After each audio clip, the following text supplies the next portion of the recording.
할렐루야. 오늘 저는 삼손의 수수께끼의 비밀이라는 제목으로 은혜의 말씀을 나누고자 합니다. 삼손은 사사기에 나오는 사사로서 마지막 12번째 사사입니다.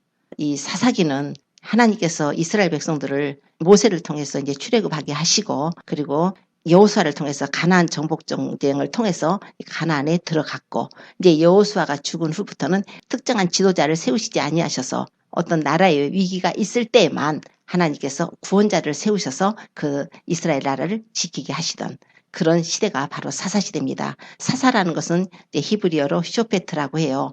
여호와의 공의를 선포하고 집행하는 자를 말씀을 합니다. 이 사사시대는 특히 이제 우리 성경을 쭉 읽다 보면은 영적 암흑시기였다고 볼 수가 있습니다. 영적인 지도자가 없었습니다. 모세는 영적인 지도자였죠. 여호수아도 영적인 지도자였죠. 그들을 올바른 길로 하나님께로 인도하는 그런 지도자들, 귀한 지도자들이 없었기 때문에 사람들이 다 자기가 각각 소견에 옳다고 생각한 대로 행하였다고 사사기 제일 마지막에 이렇게 말씀을 하고 있습니다. 이런 사사 시대가 400여 년을 지나게 되는데 얼마나 하나님의 말씀이 귀하고 얼마나 참 어려운 시기를 지났던지 사람들이 막 이제 하나님을 떠나는 시기였어요. 가나안 땅에 들어가 살았기 때문에 가나안 사람들과 혼합해서 아들, 딸들을 서로 그냥 결혼도 시키고 막 이런 상태가 되고 굉장히 이제 우상 숭배가 이제 만연됐고 그리고 타락하고 부패하고 죄악된 그 시대였습니다. 그럴 때마다 이제 하나님께서 징계를 하셔요. 징계를 하시면 또 그 백성들이 하나님께 잘못했다고 막 또 하나님께 이제 도우심을 구하면 하나님께서 사사들을 보내서 또 구원해 주시고 그러면 잠시 동안 이렇게 평화가 찾아옵니다. 그러고 나면 또 사람이 편해지면 또 범죄를 해요. 그러면 또 하나님이 징계를 하셔요. 이웃 나라 대적들을 세우셔서 이제 그 나라를 이제 침공을 하게 하신다거나 여러 가지 어려운 일로다가 이렇게 합니다. 그러면 또 그 민족이 막 하나님께 부르짖고 그러면 하나님께서 또 구원자를 세우시고 하나님께서 아주 비상한 방식으로 그 민족들을 이제 구원하시는 그 시대가 바로 사사시대입니다. 그런데 이 지금 삼손이 있었던 시대가 사사시대로서 마지막 시대인데 그 당시에 블레셋 족속이 이스라엘을 40년 동안을 지배를 했습니다. 이 블레셋이라는 나라가 그 나라를 지배했을 때 하나님께서 한 구원자를 세우신 것이 바로 삼손입니다. 그래서 삼손을 세우시는데 삼손은 좀 특별해요. 삼손의 출생부터가 좀 특이합니다. 삼손의 아버지 마노아 그리고 엄마는 아기를 못 가졌습니다. 그럴 때 여호와의 사자가 와서 아이를 낳을 것이라 해가지고 잉태 소식을 알려준 게 삼손입니다. 이제 단지파 사람인데 이 아이는 나시린이라고 이렇게 말씀을 합니다. 나시린이라는 것은 태에서 나옴으로부터 하나님께 드려진 자예요. 그리고 이 아이는 이스라엘 민족을 블레셋 손으로부터 구원하기를 시작할 것이다 하는 구원자로서 또 세우시는 뜻이 있습니다. 그래서 이제 그 부모가 아기를 낳게 됩니다. 그런데 여호와의 사자로 오신 그분이 누구였냐면 마노아가 여호와의 사자를 만나서 당신의 이름이 무엇이냐고 물었을 때 기묘라고 표현을 합니다. 기묘. 기묘라는 것은 원더풀이죠. 그런데 이사야서 9장 6절 보면은 우리 예수님의 이름이 기묘예요. 그러면 구약시대에 예수님이 현현하셨다는 것으로 볼 수가 있습니다. 예수님께서 얼마나 이 삼손의 출생이 중대한 어떤 하나님의 계획 속에 있었는지 예수님이 친히 오셔서 삼손이 태어날 것을 그래서 그 아이가 블레셋을 구원하게 될 거라는 것을 알려주셨다는 것으로 성경이 기록을 하고 있어요. 그러니까 삼손은 참 보통 사람이 아니죠. 그런데 삼손의 삶을 보면 삼손이 여자를 좋아하는 것 같이 보입니다. 그래가지고 여자 때문에 조금 실패한 사사같이 느껴져요. 마지막에 그냥 여자 때문에 블레셋 사람한테 잡혀서 옥에 갇히고 눈도 빼고 막 옥에서 맷돌 갈고 그리고 나중에 이제 블레셋 사람들 죽이겠다 하고선 죽게 되는 그런 이제 일들이 있는데 이 삼손의 그 기록된 내용을 보면은 언뜻 보면 나시린으로서 하나님의 사람으로서 도덕적이지 않지 않냐 하는 그런 생각을 할 수도 있게끔 이 내용이 되어 있습니다. 그러나 우리는 이 속에서 하나님의 뜻을 발견해야 돼요. 삼손이 옳았다, 글렀다, 삼손이 맞다, 틀렸다 하기 이전에 삼손의 삶은 이스라엘을 구원하겠다는 그 마음을 가졌다는 것을 우리가 알 수가 있습니다. 그래서 이제 그 사람 개인의 평가보다 우리는 삼손의 그 생애, 사사기에 나오는 삼손에 대한 기록한 내용을 통해서 오늘 하나님께서 우리에게 알려주시고자 계시하시고자 하는 그 영적인 메시지를 이 시간에 찾고자 합니다. 자, 삼손이 이제 그렇게 해서 태어났습니다. 그래서 이제 부모가 삼손이라고 이름을 지었어요. 삼손이라는 이름은 작은 태양, 광채 이런 의미가 있습니다. 우리 예수님이 빛이시죠. 또 여호와는 해요 방패시라 이렇게 말씀하시죠. 그러니까 삼손이라는 인물은 예수 그리스도의 그림자로 구약시대에 예수 그리스도의 예표의 사람이었다는 걸 알 수가 있습니다. 그래서 히브리서에 보면은 구약에 말하자면 율법은 장차 오는 좋은 일의 그림자요 참 형상이 아니다. 그러셨어요. 그렇기 때문에 우리는 삼손의 사건을 통해서 예수 그리스도를 찾아야 돼요. 하나님은 우리를 너무너무 사랑하십니다. 하나님이 우리에게 이런 성경을 기록해서 우리에게 주실 때는 하나님의 아픈 마음이 느껴지더라고요. 아버지 하나님께서 얼마나 우리에게 그 자신의 뜻, 인간들을 향한 사랑, 우리를 구원하시려는 그 구속의 계획들 이런 것들을 알려주고 싶으시면 이런 사건 속에다가 전부 하나님께서 그 주님의 그 비밀 계시를 넣어놨습니다. 그래서 우리는 조심스럽게 이 하나님이 계시하는 것이 무엇인가 뜻을 알아야 되는 것입니다. 특히 삼손은 읽다 보면 좀 이상한 부분들이 많이 나와요. 막 삼손의 수수께끼도 나오고 오늘 이제 제목이 또 삼손의 수수께끼의 이제 비밀인데 그 수수께끼 속에서 하나님께서 우리에게 뭐라고 말씀하실까 이제 오늘 그것을 이제 알고자 합니다. 삼손이 이제 장성을 했습니다. 그런데 이제 하루는 딥나라는 곳에 갔어요. 그런데 이 딥나라는 곳을 가서 한 여자를 보게 되는데 그 여자를 좋아해가지고 부모한테 와가지고 아버지 어머니에게 내가 딥나에서 한 여자를 봤는데 내가 이 여자하고 결혼을 하겠다는 거예요. 그러니까 부모가 야 이스라엘에 딸이 없냐. 하필이면은 우상숭배하는 그런 이방인의 딸하고 결혼을 하느냐. 그런데 내가 이 여자 좋아해요. 가서 데려오세요. 이제 그런단 말이에요. 그런데 또 성경이 뭐라고 기록이 되어 있냐면은 삼손이 그렇게 한 것은 틈을 타서 블레셋 사람들을 치려는 거였다는 거예요. 그런데 이것이 또한 여호와께로서 나왔던 계획이라는 거예요. 하나님의 계획이셨어요. 하나님이 삼손을 통해서 블레셋을 징계하시고 자기 백성을 구원하시기 위해서 하나님이 그렇게 하셨다는 것입니다. 삼손이 딥나에 있는 여자를 결혼하겠다 했을 때 그 부모도 그 내용을 알지 못했어요. 하나님의 뜻이 개입됐다는 걸 알지 못하고 나실인인데 하나님께 드려진 거룩한 사람인데 태어나면서부터 머리에 삭도도 안 되고 또 부정한 음식도 못 먹게 하고 술도 포도주나 독주도 못 마시고 하나님의 사람인데 이방인의 여자를 갖고 결혼한다는 것은 굉장히 비난을 받을 만한 일이지 않습니까? 그렇지만 아들이 내가 좋아한다고 하니까 결혼해달라고 이제 그 집에 이제 청혼을 하러 가는 거예요. 그런데 가는데 이제 딥나에 포도원이 있는데 포도원에 어린 사자가 나타난 거예요. 어린 사자가 나타나서 삼손이 그냥 그 사자를 보는 순간 하나님의 신이 완전히 잡아버린 거예요. 삼손을 성령의 감동으로 그 맨손으로 다 사자를 찢어 죽였습니다. 그러고서 이제 딥나로 가서 그 여자 부모를 만나서 청혼을 하고 이제 그러고 이제 올라왔죠. 그런 후에 이제 삼손이 또 딥나에 혼자 내려가게 됩니다. 그 여자를 취하려고 내려갔는데 가면서 보니까 그 지난번 죽였던 그 사자의 몸에 벌떼가 붙어 있고 꿀이 있는 거예요. 그래서 삼손이 그 꿀을 손으로 싹 훑어가지고 가면서 먹으면서 가서 자기 부모에게도 줬답니다. 어디서 꿀이 났다는 얘기는 안 했다는 거예요. 자, 그런 후에 이제 시간이 흘러서 삼손의 아버지하고 삼손이 전부 그 집으로 이제 결혼을 하러 갑니다. 결혼 잔치가 벌어지는 거예요. 딥나에. 그래서 이제 가는데 가서 이제 결혼식을 하게 돼서 7일 동안 잔치를 하는데 그쪽 사람들이 삼손에게 동무로 친구로다가 30명을 붙여줍니다. 그러니까 삼손이 내가 수수께끼를 하나 낼 텐데 너희들이 이 수수께끼를 맞히면 내가 베옷을 30벌을 주고 겉옷을 30벌을 내가 너희에게 주겠다. 그러나 너희가 이 수수께끼를 맞히지 못하면은 너희가 내게 베옷 30벌을 주고 겉옷을 30벌을 달라. 그거 좋다. 수수께끼가 뭐냐? 말을 해라. 그렇게 하니까 삼손이 굉장히 지혜가 있는 사람이에요. 그 자기가 죽였던 사자의 몸에서 나왔던 꿀, 이것을 가지고 시적으로 수수께끼를 냅니다. 먹는 자에게서 먹는 것이 나왔고 강한 자에게서 단 것이 나왔다. 이 문제를 풀으라는 거예요. 풀 수가 없죠. 먹는 자에게서 먹는 것이 나오고 강한 자에게서 단 것이 나왔다.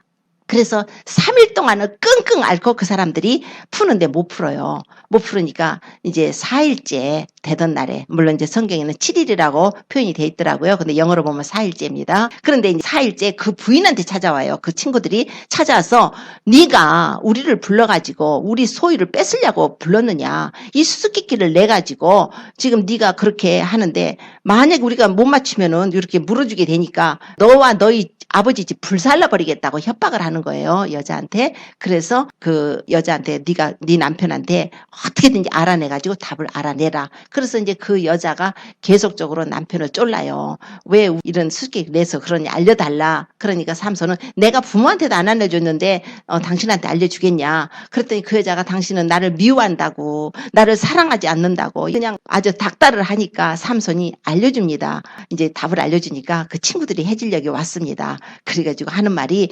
무엇이 꿀보다 달겠으며 무엇이 사자보다 강하겠느냐. 그래가지고 답을 알려주보니까 너희가 내 암송아지로 바꾸지 않았더라면 너희가 이것을 수수께끼를 풀지 못했을 것이라. 이 삼손이 막 화가 나가지고 나가서 아스글론으로 가가지고 30명, 아주 군대죠. 아주 30명을 쳐 죽이고 겉옷, 배옷 다 뺏어다가 노략을 해가지고 그들에게 주고 삼손은 집으로 가버립니다. 자, 그런 후에 이제 얼마 후에 이제 삼손이 이제 좀 화가 좀 풀려가지고 이제 부인을 집으로 데려오려고 갔더니 가보니까 부인을 다른 친구한테 줘버렸다는 거예요. 그래서 삼손은 빌미를 잡은 거예요. 나가가지고 내가 이제 이렇게 하면 너희들이 아무 소리 못할 것이다. 나가가지고 여우를 300마리를 잡았대요. 어떻게 여우를 300마리를 잡습니까?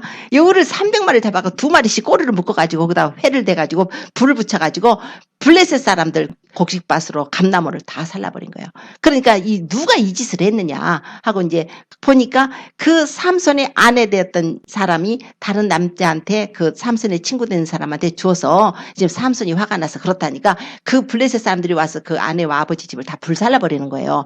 그래? 너희들이 내 와이프하고 내 처갓집을 불살랐어? 이제 그래가지고 삼손은 마음 놓고 가서 이제 블레셋을 치는 거예요. 가서 블레셋 사람들을 마음 놓고 치니까 이제 블레셋 사람들이 삼손을 잡으러 왔을 때 삼손이 에단 바위 뒤에 숨었는데 유다 사람들한테 가서 삼손을 잡으러 왔다. 그러니까 유다 사람들은 같이 삼손하고 해서 이런 계제에 우리가 블레셋을 치자 해야 될 사람들이 3,000명이 와가지고 삼손한테 와서 네가 왜 이렇게 했느냐고 해가지고 너 때문에 블레셋 사람들이 이렇게 지금 우리를 치러 왔지 않느냐고 우리가 너를 잡아서 그 사람들한테 줘야겠다는 거예요. 그래가지고서는 삼손이 그러면 당신들이 나를 죽이지 말라. 그래, 죽이진 않겠다. 우리는 묶어갖고 이 블레셋 사람한테만 주겠다. 그래서 세 줄로 묶어가지고 삼손을 내줍니다. 블레셋 사람들한테 내주는데 그때 또 하나님의 성령이 감동을 해가지고 블레셋 사람들을 보자마자 삼손이 거기 나귀의 턱뼈가 새 것이 있었는데 새 나귀 턱뼈로다가 사람들을 쳐서 거기서 1,000명을 또 죽여요. 그러고 나서 너무너무 목이 마른 거예요. 너무 목이 말라가지고 하나님 앞에 막 목마르다고 이제 부르짖으니까 거기가 레히라는 곳인데 하나님께서 우욱한 곳을 팍 터뜨려가지고 물이 나온 거예요. 그래서 삼손이 이제 그 물을 마시고 그래서 거기를 에낙고레라. 삼손의 정신이 회복되고 소성됐다. 이제 그런 내용이 이제 기록이 되어 있습니다. 그러고 나서 삼손이 간 곳이 가사예요. 기생집을 들어갔는데 기생집에 들어갔다는 소문이 나니까 블레셋 사람들이 그 가사의 그 성문에 잠복을 해가지고 내일 새벽에 저 사람들 죽이자. 삼손 죽이자고 모의를 하고 있는데 삼손이 밤중에 일어나가지고 가사의 그 성문을 갖다가 다 뜯어버린 거예요.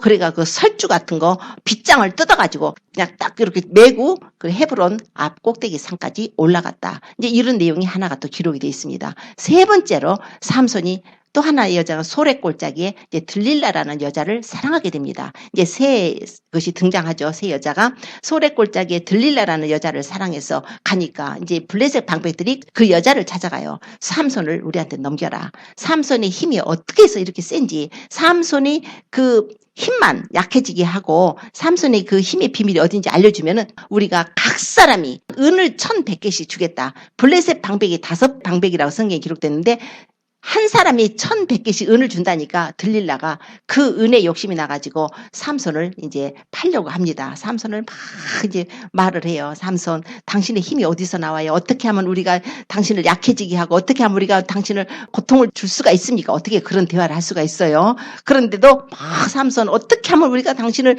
결박해갖고 당신을 그냥 공고하게 만들 수가 있냐고. 근데 삼손이 그 여자를 너무 사랑하는 거예요, 지금. 근데 그 여자는 그걸 이용해갖고 자꾸 하니까 할 수 없이 삼손이 그래 마르지 않는 푸른 칡 7개를 해가지고 나를 묶으면 그렇게 될 거야. 그러니까 그 여자가 그 블레셋 사람들을 잠복을 시켜놓고 마르지 않는 푸른 칡을 갖다 묶어놓고 삼손이요 블레셋 사람들이 여기 왔어요. 그러니까 삼손이 후두두두 끈을 다 끊어버리는 거예요. 그러니까 당신이 왜 나한테 거짓말을 했느냐 또 알려달라. 그러니까 나중에는 아무도 쓰지 않은 새 줄을 갖고 묶으면 내게 그렇게 될 것이다. 점점점 가까워져요. 삼손이 이제 줄로 변했어요. 푸른 칡 7에서 이제 줄로 변했죠. 그래서 묶으면 그렇게 될 것이다 했는데 그것도 마찬가지. 블레셋 사람들이 나타났을 때 삼손이 다 끊어버리죠.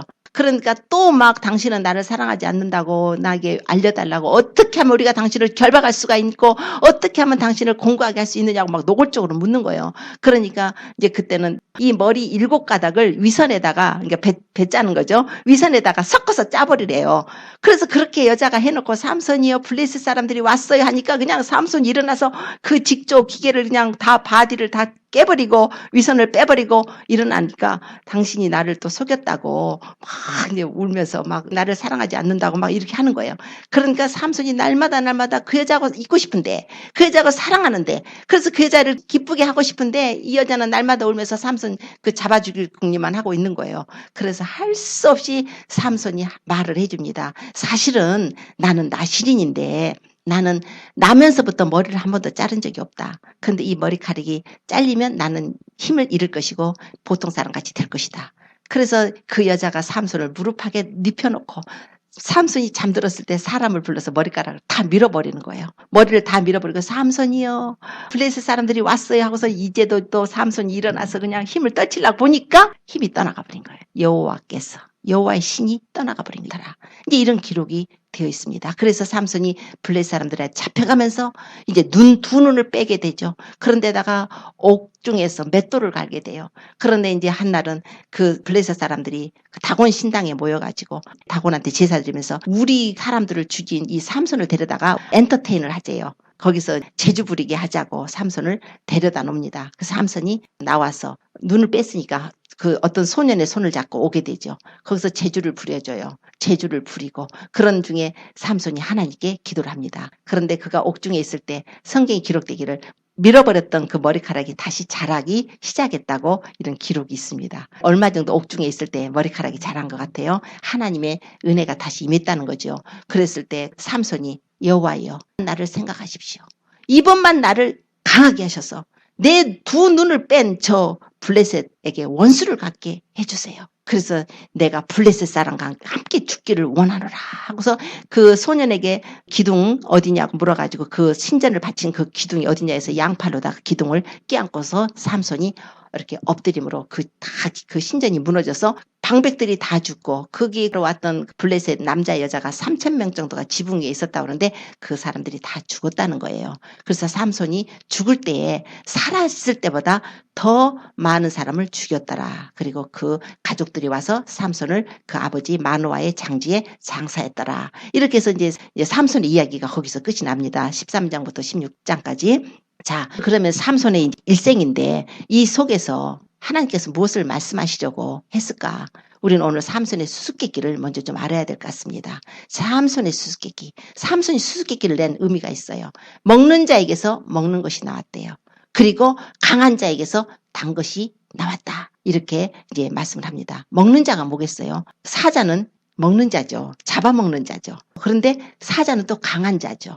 그 짐승 중에 가장 강한 게 사자입니다. 그것을 시로 표현한 거예요. 시적으로 이렇게 대구법을 써서 먹는 자에게서 먹는 것이 나왔다. 이 사자는 짐승의 왕으로서 잡아먹는 먹는 자가 그 속에서 꿀이 나왔죠. 그래서 그 삼손이 말하는 그 수수께끼에서는 사자 몸에서 꿀이 나온 것을 이제 말씀을 합니다. 자, 그러면 왜 사자가 딥나의 포도원에 나타났을까?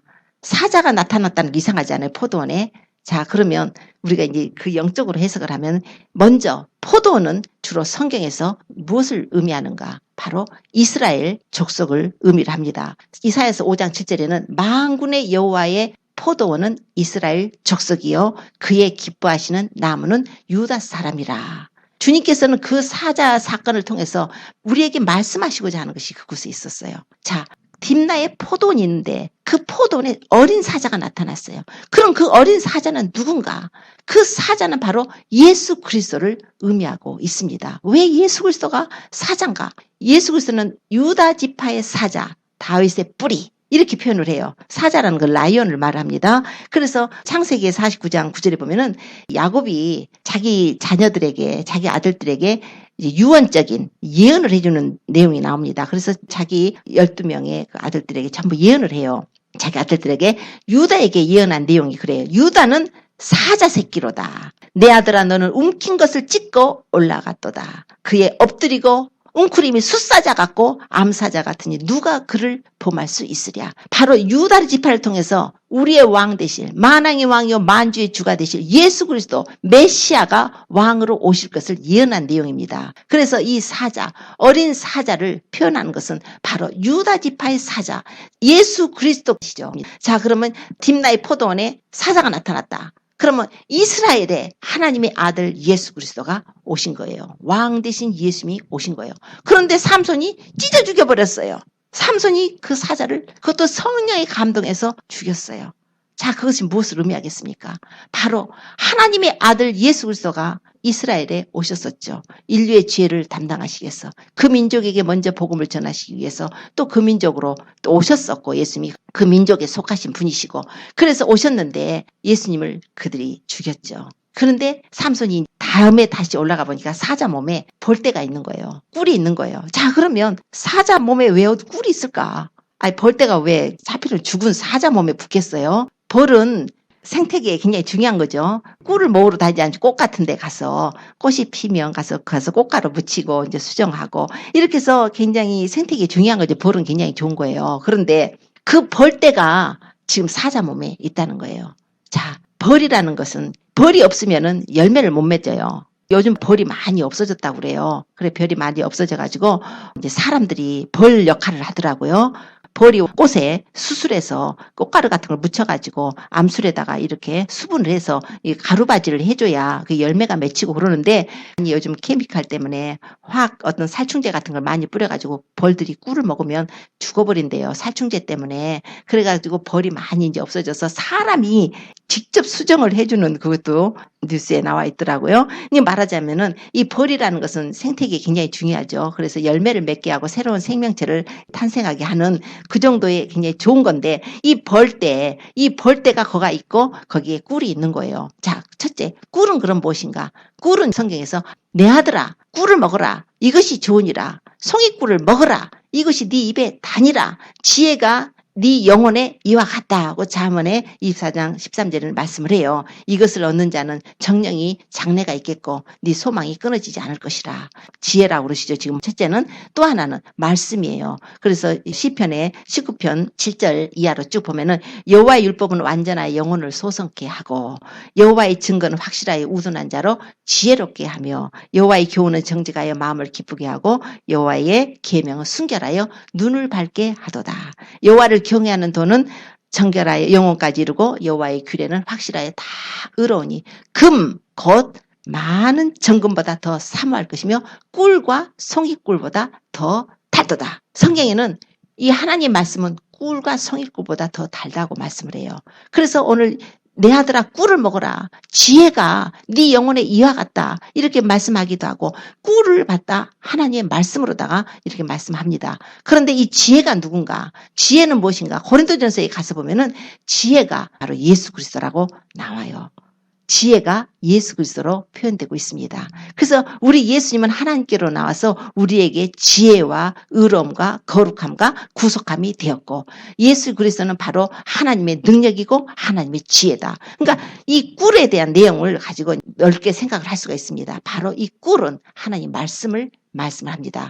또한 말씀이 육신이 돼서 오신 예수 그리스도. 이 말씀은 어디로부터 왔는가? 바로 예수 그리스도부터 우리에게 주어졌어요. 이 꿀을 먹는 자는 우리 영혼이 소성함을 얻습니다.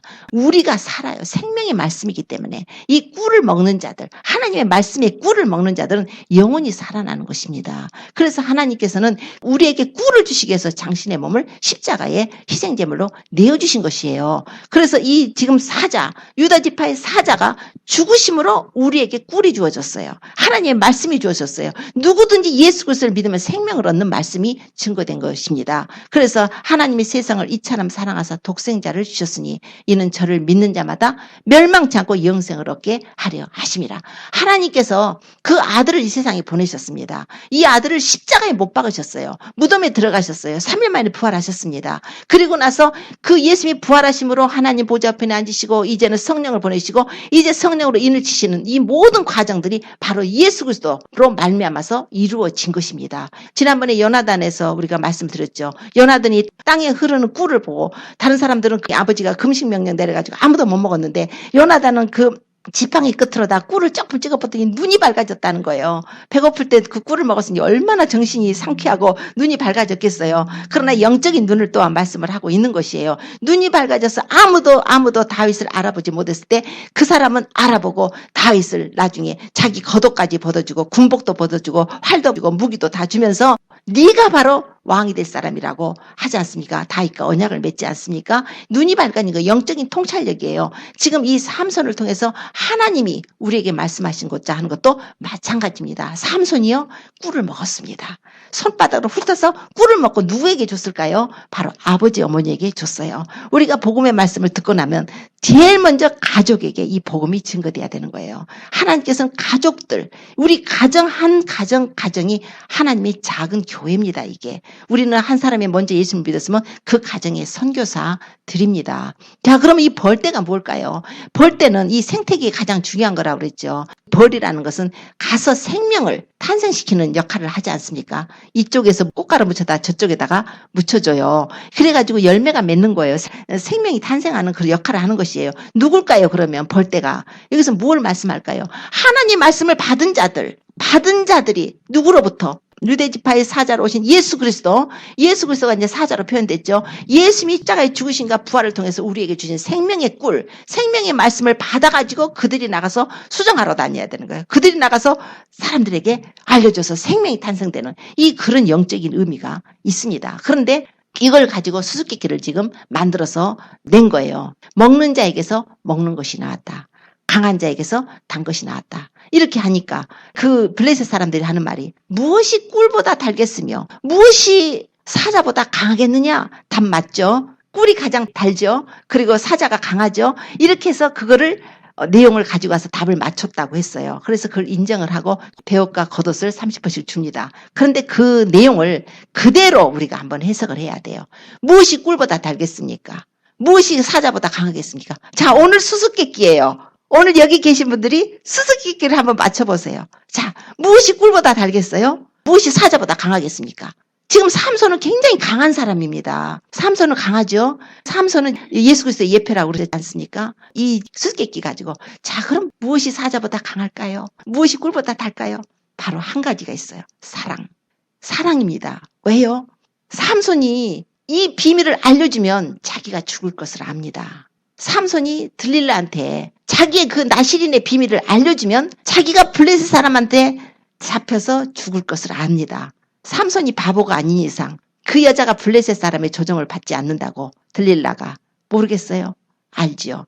자, 자기 아내 됐던 그 여자가 그 비밀을 알려주면 자기는 죽음을 무릅쓰고 나가서 자기 목숨을 바쳐서라도 그 배옷을 겉옷을 30벌씩을 해다가 줘야 됩니다. 그런데 삼손이 똑같이 당했어요. 그 여자들이 뭐라고 하냐면 당신은 나를 미워하지요. 당신은 나를 사랑하지 않아요.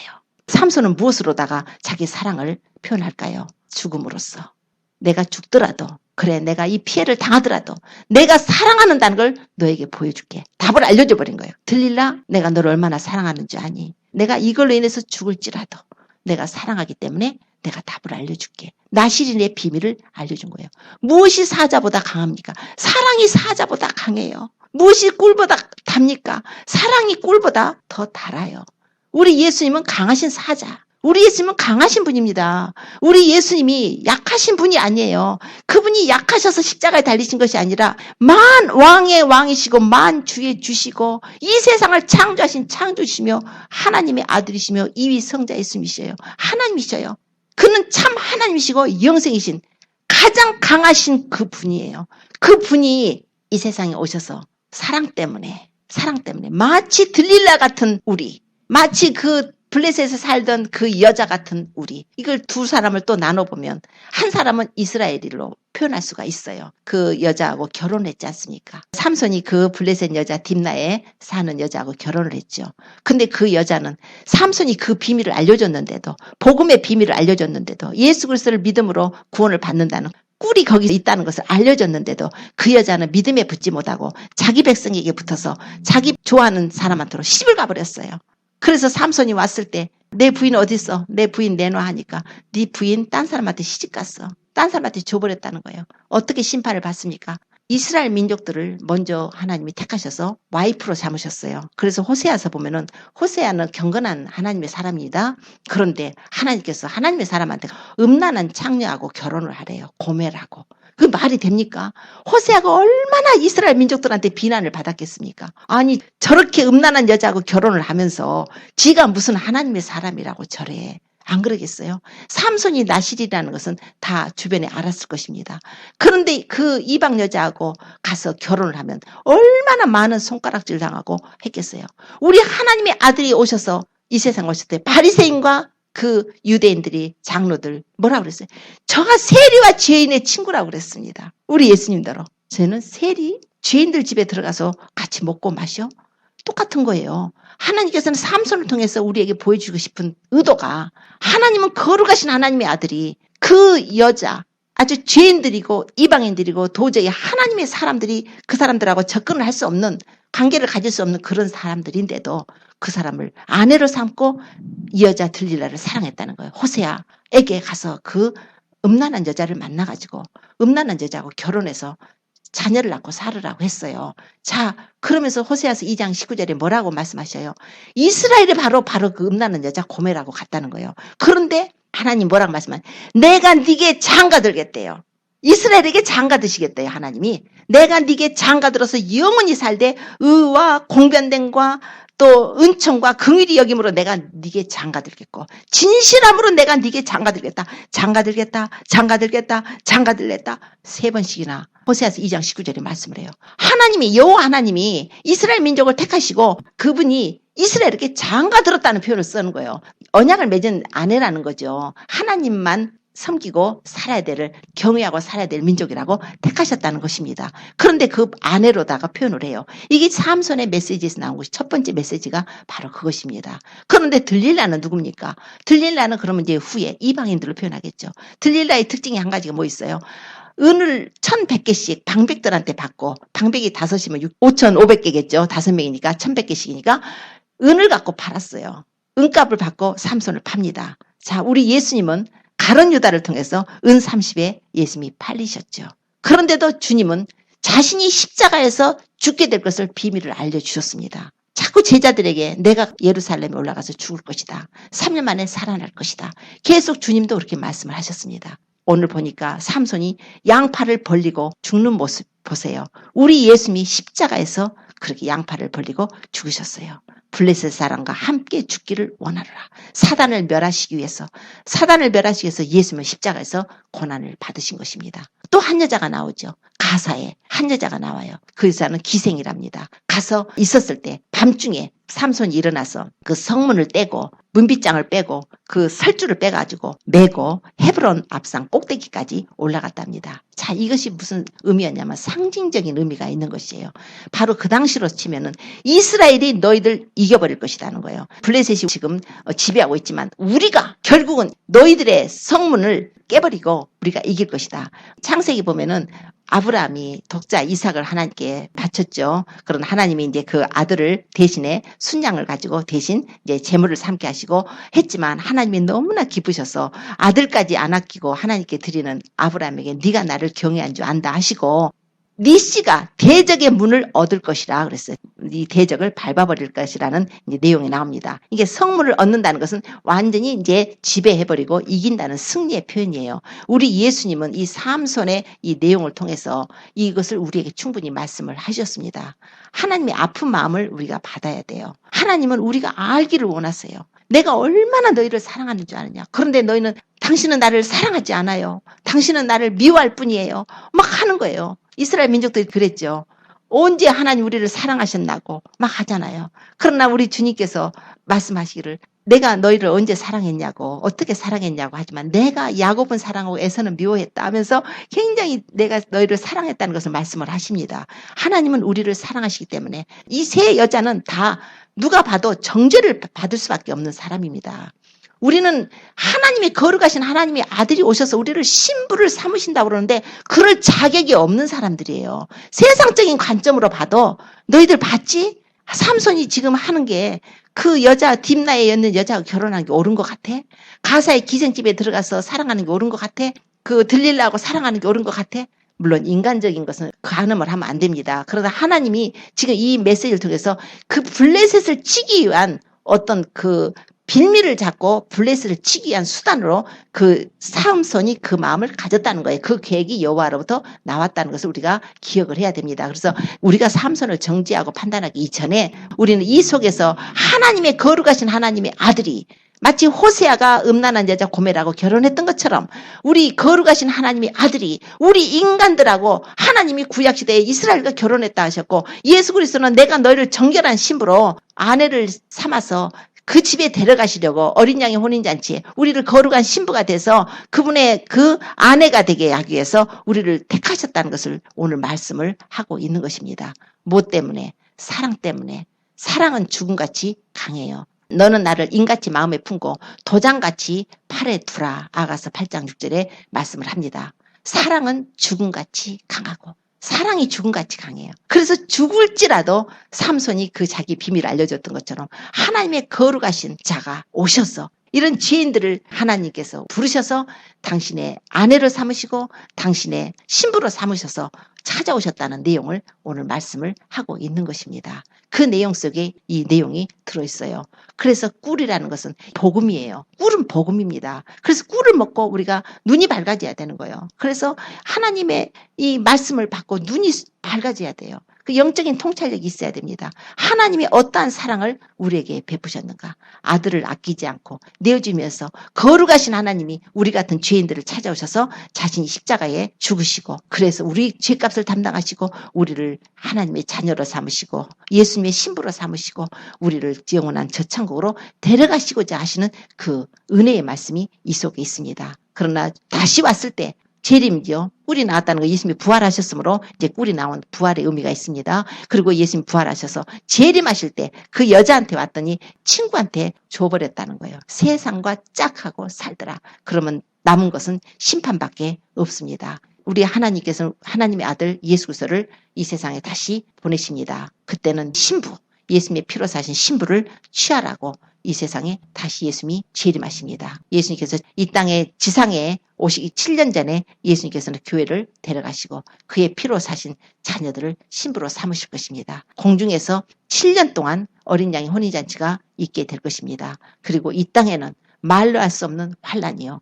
이 땅에 남아있게 되면 환란입니다. 그때는 믿음을 가졌던 자들이 지금 잠시 차갑게 미지근하게 살다가 그때 모든 성경에 기록된 내용이 사실인 것을 알고 그때 예수님 믿고 구원받으려고 하면 굉장히 힘듭니다. 그때는 순교로서 자기 믿음을 지켜야 됩니다. 세상에 완전히 변한 세상이 되고 모든 환란이 창세 이래로 이런 환란이 없다고 그랬으니까 이런 환란에 남겨지지 않도록 그때는 모두 시스템이 바뀌어서 사람 몸에 그 파지티브 아디 베드칩이었죠. 이름만 바꿨어요. 이런 칩을 심어서 이제 신분증으로 대신하게 할 것이고 이런 과정 속에 적그리스도가 나오고 모든 사람들을 이제 종삼게 될 것입니다. 그래서 이제 그런 어려움 속에서 믿음을 지켜서 구원받으려면 남게 되면 표를 받지 않아야 될 것이고 우상에게 절하지 않아야 되고 그래서 순교로서 구원을 받게 될 것입니다. 그러므로 지금 마지막 하나님께서 워닝 우리에게 주시는 마지막 깨어있으라는 지금 사인입니다. 우리는 깨어있어야 돼요. 주님이 언제 오시더라도 우리가 그분의 나팔소리를 듣고 그분에게 올라갈 수 있도록 우리가 이제 자신을 점검하고 하나님은 정말 우리 같은 죄인들을 위해서 그렇게 사랑을 하셨다는 것을 우리가 오늘 삼손 그 삼손의 스토리를 통해서도 우리 주님의 사랑을 알 수가 있습니다. 우리가 그러한 사랑을 받았다면은 마땅히 그분을 섬기고 사랑하고 그분을 신뢰하는 것이 마땅한 것입니다. 신랑 대신 예수님을 기다리는 것이 마땅한 것입니다. 그러므로 이제는 말씀, 기도로 우리가 자신을 거룩하게 정결하게 하고 항상 다른 사람들 위해서 중보해주고 기도해주고 서로 용서하고 사랑하고 이제 마지막 우리가 주님 앞에 우리 신앙을 점검해서 하나님의 사랑에서 우리가 끊어지지 않도록 해야 될 것입니다. 하나님 앞에 성령님께 구하십시오. 성령님이 완전히 나를 지배할 수 있도록, 그래서 성령님의 인도함을 받아서 우리가 살 수 있도록, 그래서 그날에 주님의 날에 나팔소리 날 때 모두 다 들림받아서 어린 양의 혼인잔치에 참여해서 그 아름다운 영광 안에 들어가서 영원히 주님과 함께하는